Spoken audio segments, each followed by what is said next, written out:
Alors aujourd'hui, on s'attaque à un gros morceau. Nous allons essayer de comprendre pourquoi est-ce que Jésus parle en parabole.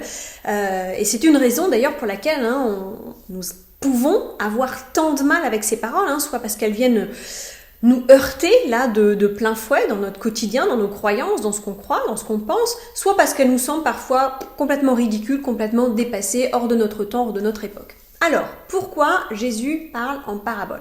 À mon avis, il y a 3 raisons à ça. La première, c'est pour préserver notre libre arbitre.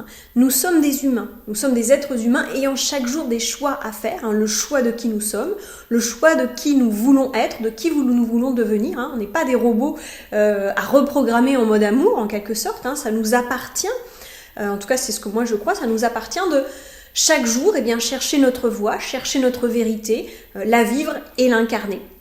La deuxième raison, pour moi, en fait, je l'ai lu dans un livre qui paraît très très éloigné des évangiles, et pourtant pas tant que ça quand on le lit bien attentivement. C'est le livre Réfléchissez et devenez riche. Réfléchissez et devenez riche de Napoléon Hill.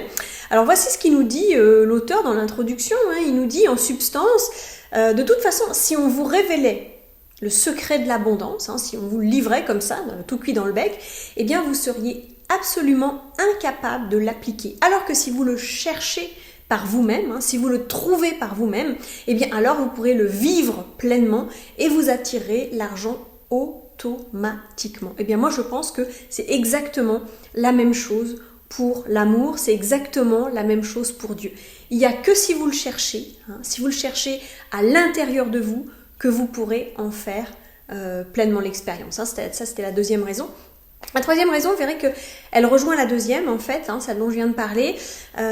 Pour moi, Dieu, c'est une expérience. C'est une expérience que l'on fait soi-même, au plus profond de son cœur. C'est une expérience très intime.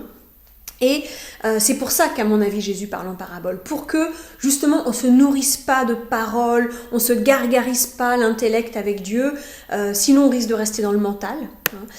Son souhait, à mon avis, c'est qu'on s'empare justement de ces paraboles pour en faire l'expérience, pour faire l'intime expérience de Dieu. Voilà en tout cas ce que moi je pense. Je vous dis à bientôt pour une nouvelle Minute Spiritualité. Au revoir.